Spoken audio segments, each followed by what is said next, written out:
Hai guys, welcome back to Oral Chess. Apa kabar sobat pencinta catur? Semoga kalian di sana sehat dan sukses selalu pastinya. Saya selalu doakan. Amin ya robbal alamin. Cuma di channel ini kalian dapat berita terbaru dari dunia percaturan. Makanya jangan lupa untuk klik tombol subscribe dan nyalakan loncengnya supaya kalian gak ketinggalan konten terupdate dari dunia percaturan. Nah teman-teman, ada kabar terbaru dari Magnus Carlsen. Ya, dia kembali bertanding di turnamen resmi, yaitu di turnamen Norwegian Elite Series. Nah, kalau teman-teman tahu, dari hasil turnamen Tata Steel yang dimenangkan oleh Magnus kemarin di tanggal 15-31 Januari, Magnus berhasil menambah elo ratingnya sebanyak 4 elo rating. Dan teman-teman tahu bahwa targetnya adalah menjadi pemain catur pertama yang memiliki elo rating 2900. Tapi target 2900 tidak mudah untuk Magnus Carlsen karena dia harus berhati-hati setiap bertanding di turnamen resmi. Karena sedikit saja terjatuh, maka Magnus akan kesulitan untuk menjadi pemain catur pertama yang memiliki elo rating 2900.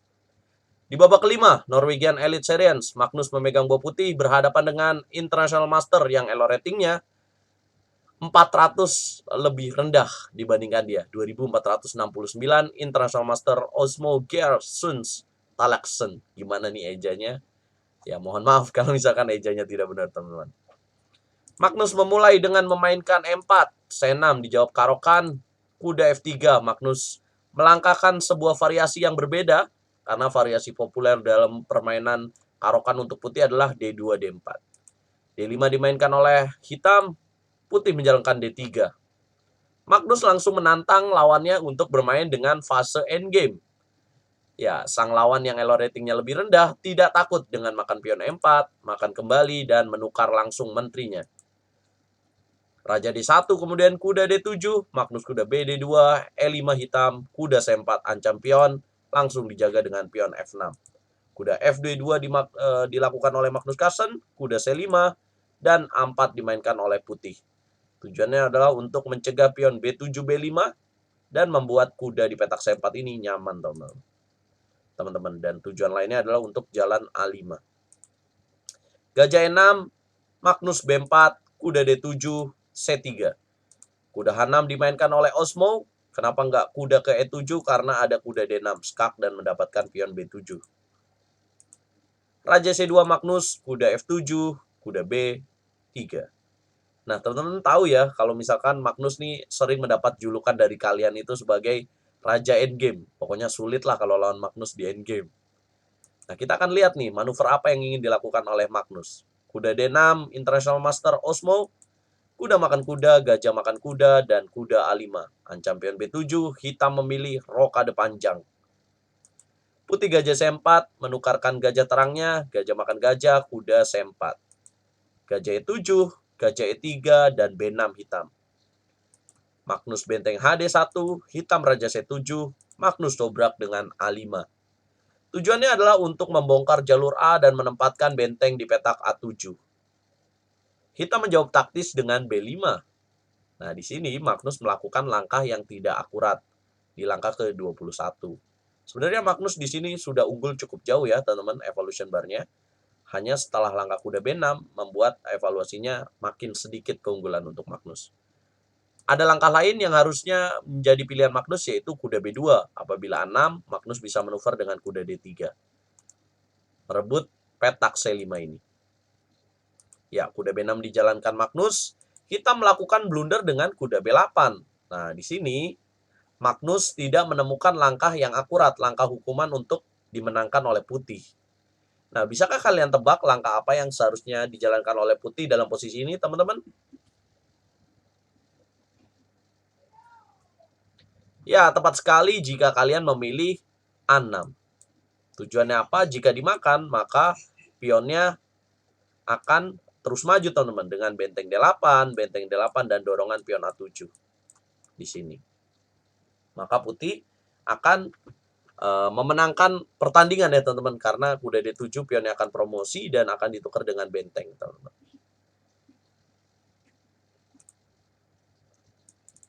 Seperti ini. Ya. Jadi langkah kuda B8 itu adalah langkah blunder. Seharusnya hitam di sini menjalankan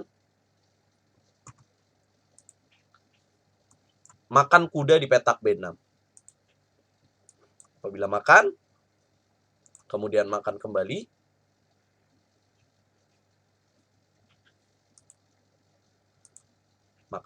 maka di sini adalah makan kembali. Apabila benteng A7, maka raja B8.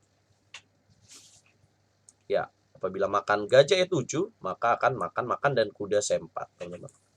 Ya, emang unggul putih sih, tapi itu lebih baik ditimbang langkah kuda B8. Untungnya, Magnus Carlsen juga melakukan kesalahan nih, teman-teman. Memilih benteng D8, yang seharusnya tadi langkah A6. Gajah D8 dipilih oleh hitam, yang lebih bagus makan dengan pakai benteng. Pion A6 dijalankan oleh Magnus, kuda makan pion A6, kuda C4. Ya, Magnus memberikan kuda di petak B6, tapi kalau dia makan, maka pionnya akan promosi. So, tadi langkah kuda 6 itu langkah yang benar, teman-teman. Kuda C4, pion B makan C4, benteng A6, raja D7, teman-teman. Benteng A7, gajah C7 dijawab oleh hitam, dan F4. Nah, ini langkah lainnya harusnya adalah gajah ke petak B6. Kemudian raja C8, dan teman-teman, dengan waktu 16 menit, Magnus tidak menemukan langkah yang tepat untuk menang dalam partai ini. Bisakah kalian tebak langkah apa yang tepat di sini untuk putih bisa menang dalam posisi ini? Ini taktikal sederhana ya, teman-teman. Dan ini viral banget nih, karena Magnus tidak berhasil menemukan langkah ini. Coba kalian pause videonya dan spare waktu 10-15 menit. Ya, selamat jika kalian menemukan taktikal sederhana gajah ke petak B6. Memberikan gajah gratis jika dimakan, maka akan mendapatkan benteng di petak H8. Nah, apabila hitam di sini menolak, misalkan gajah D6 atau gajah B8, maka putih unggul 1 pion, memakan gajah di petak G7. Apabila makan, maka akan jalan gajah D4, teman-teman. Ya, Magnus tidak menemukan langkah akurat ini. Biasanya dia tinggal di bawah 1 menit aja menemukan langkah yang paling akurat ya, teman-teman.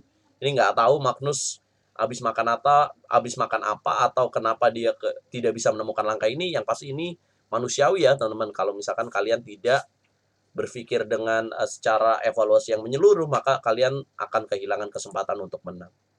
F4 yang dipilih Magnus, raja C8, pion F makan E5, pion F makan E5 juga blunder kembali, harusnya raja B8.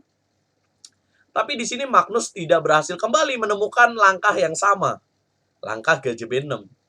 Jadi ada dua kesempatan yang Magnus kembali ya, jatuh di lubang yang sama, dia tidak bisa menemukan langkah yang sama, teman-teman.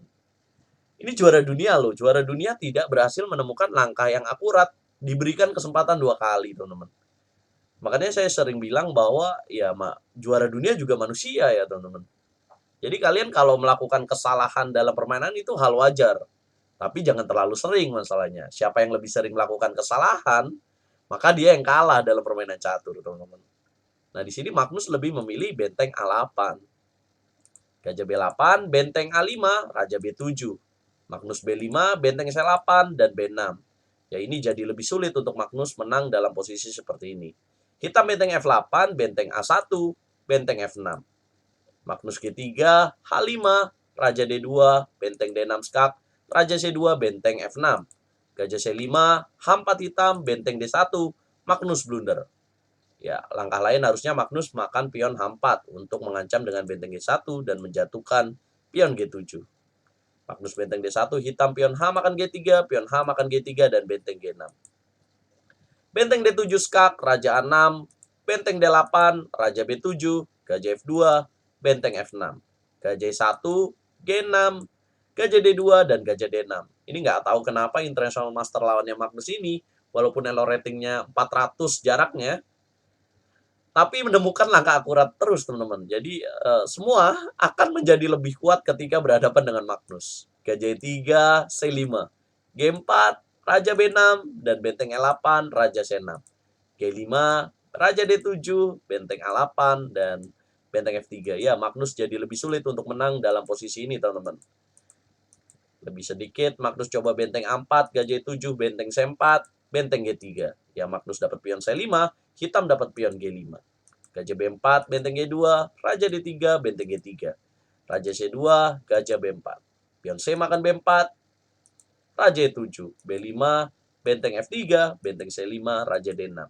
Benteng D5, raja E6, benteng D8, raja E7. Benteng G8, raja D6.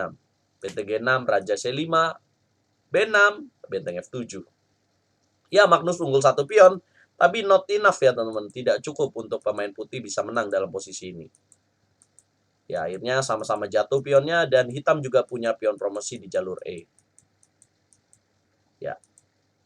Raja C3, E3, Raja D3, Raja F4, B7, benteng D8 skak, Raja E2, benteng B8. Benteng B4 ya memberikan pion, tapi Raja Hitam terlalu dekat dengan pion promosi yang dimiliki oleh Magnus. So, akhirnya secara resmi 84 langkah Osmo Gersunen Talaksen, International Master yang elo ratingnya 2469 berhasil menahan juara dunia Magnus Carlsen, teman-teman. Nah, akibat hasil remis ini, Magnus yang bersusah payah mendapatkan elo rating dari Tata Steel harus kehilangan dengan 4 elo rating. Dan sekarang elo ratingnya 2863. Setelah pertandingan ini, Magnus tidak lagi main di turnamen Norwegian Elite Series ini, teman-teman. Mungkin Magnus ya menyadari ya bahwa dia terlalu ceroboh bermain dengan tidak akurat langkah-langkahnya, sehingga sayang sekali ya karena koefisien elo ratingnya ini cukup rendah. Jadi Magnus harus hati-hati kalau dia mau jadi pemain pertama yang memiliki 2900 elo ratingnya. Well, itulah teman-teman. Jadi Magnus juga manusia ya teman-teman. Jadi kadang-kadang langkahnya juga tidak akurat. Punya 2 kali kesempatan, tidak bisa dia manfaatkan. So, buat kita yang masih, apalagi saya yang masih fakir ilmu, harus terus belajar. Bahkan juara dunia juga bisa melakukan kesalahan ini, teman-teman. Jadi, inilah yang terjadi, teman-teman. Kabar terbaru dari juara dunia Magnus Carlsen. Kalau kalian suka video ini, jangan lupa like, share, subscribe, dan komen. Kalau kalian nggak suka juga boleh dislike. Coba komentar kalian, apakah Magnus akan menjadi orang pertama yang memiliki elo rating 2900? Nah, apakah Magnus akan terus bermain di turnamen yang lawannya berjarak cukup jauh elo ratingnya dan cukup beresiko? Ya, kalau menang sih nggak beresiko ya. Cuman kalau kalah jadi ngeri-ngeri sedap nih, teman-teman. Dukung terus percaturan Indonesia, dukung terus RL Chess, Catur Yes, Indonesia Jaya.